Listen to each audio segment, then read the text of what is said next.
अभिषेक के साथ जब उनकी फिल्म शुरू हुई, हम्म, मैं अब पहले थोड़ा सा साथ साथ रोमांस को भी कवर कर लूँ, हाँ जी, साथ हाँ जी, फिल्म आपको कवर करूँ। तो मैं चुपके चुपके की बात कर रहा हूँ कि वो ख़ास फिल्म कैसे बनी। इनका रोमांस शुरू हो गया। रोमांस जो था वो चलता रहा, बढ़ता रहा, अखबारों में आता रहा, और ये खबरें चलते चलते अमिताभ बच्चन और जिया बच्चन तक भी पहुंची। जिया बच्चन को ये लड़की पसंद नहीं थी शुरू से, हालांकि जिया बच्चन खुद भी बंगालन थी हम्म, और ये भी बंगालन थी, लेकिन क्या वजह थी आई डोंट नो, लेकिन उसको ये लड़की पसंद नहीं थी। अच्छा, ये जब खबरें आम हो गई और इन्होंने ये फैसला कर लिया आपस में कि हम शादी करेंगे, ये करेंगे, वो अच्छा, करेंगे, शादी का फैसला भी कर लिया था। शादी का फैसला भी कर लिया। साहब ज़ारे रोमांस जब लड़की करती तो उसका एंड यही होता है कि ना, हाँ जी, तो हर लड़की की भी ख्वाहिश होती कि जिससे वो प्यार करती है उसी से उसकी शादी हो। बिल्कुल। तो जब प्रोग्राम बना तो एक दिन सुबह उठी तो इसने खबर पड़ी अखबार में कि अभिषेक बच्चन की ऐश्वर्या राय के साथ मंगनी हो गई। अचानक अचानक, रानी को बताया भी नहीं? रानी को बताया भी नहीं। ओए होए, ये तो धोखा है। और उसके बाद फिर जब शादी हुई तो उसको शादी की दावत भी नहीं दी। ओए होए। और ये पूछा गया रानी मुखर्जी से कि भाई आपको दावत क्यों नहीं दी गई यार, उसे बताना चाहिए था, ये था वो। तो उसने कहा कि बात यह है कि फिल्म इंडस्ट्री की ये सुन्नत है कि जो किसी के साथ इस तरीके से अफेयर करते हैं, जब वो इधर उधर होते हैं तो फिर वो अपनी शादी या मंगनी में नहीं बुलाते। अच्छा, शायद इस वजह से भी नहीं बुलाते कि चलो भाई वो तो हो गया, अब जिससे मंगनी कर रही उसको अगर मैं इसको बुलाऊंगा तो उसको दिल पे भी बुरा गुजरे तो ज़िंदगी जो तलख हो जाती है फिर जी, इंसान ऐसे ही की। है, हाँ जी।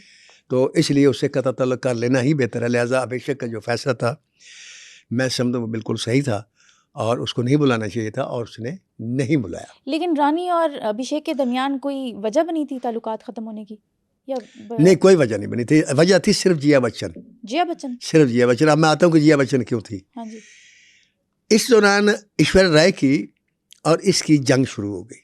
वो जंग ऐसे शुरू हुई कि चुपके चुपके जब फिल्म शुरू हुई, शाहरुख खान उसमें हीरो थे, तो उसके जो हीरोइन थी वो ऐश्वर्या राय थी। अच्छा, पहले? जी, ऐश्वर्या राय को लिया गया बाकायदा।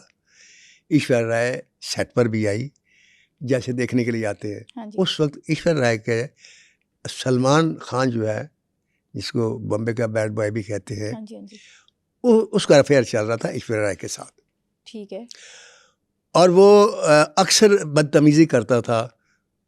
इस किस्म के मौके पर जब देखता था वो जनाब सेट पर आ गया।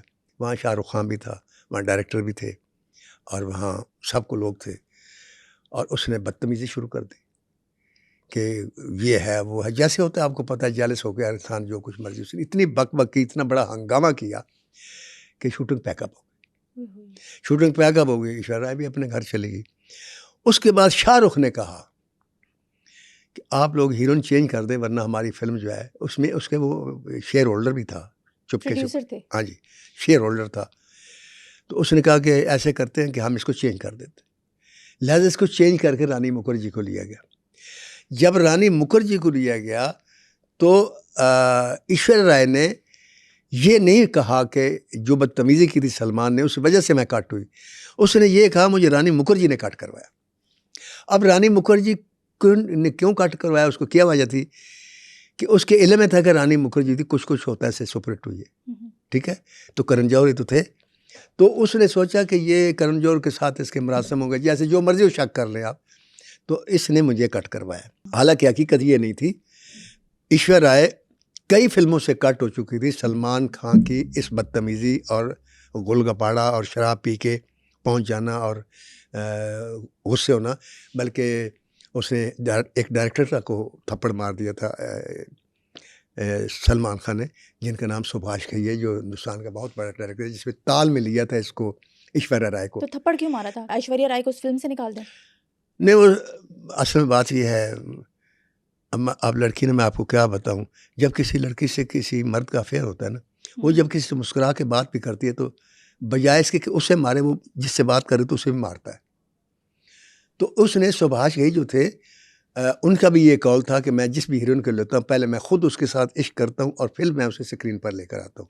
अच्छा। अब ये जो जुमला उन्होंने बोला, इसका उनका मतलब जो मैं समझता हूँ ये नहीं था कि मैं वाकई इश्क करता हूँ। हाँ जी, मतलब उनका ये था कि मैं एक आशिक की तरह उस लड़की को देखता हूँ, और आशिक जो है वो अपनी हीरोइन को बेहतरीन अंदाज में देखता है, तो मैं स्क्रीन पर उसके हुस्न को उस अंदाज से एक्सपोज करता हूँ। यही वजह कि मेरी फ़िल्म में जो हीरोइन आती है वो जितनी खूबसूरत लगती है और किसी फ़िल्म में नहीं लगती। लिहाजा अगर आपने ताल फ़िल्म देखी हो तो ताल में अपने हुस्न के उरूज पर है, जिसमें सुभाष ने आखिर में ये कहा, ऐश्वर्या राय ने ये कहा था कि मेरे पास जो कुछ था वो सुभाष ने एक्सपोज कर दिया।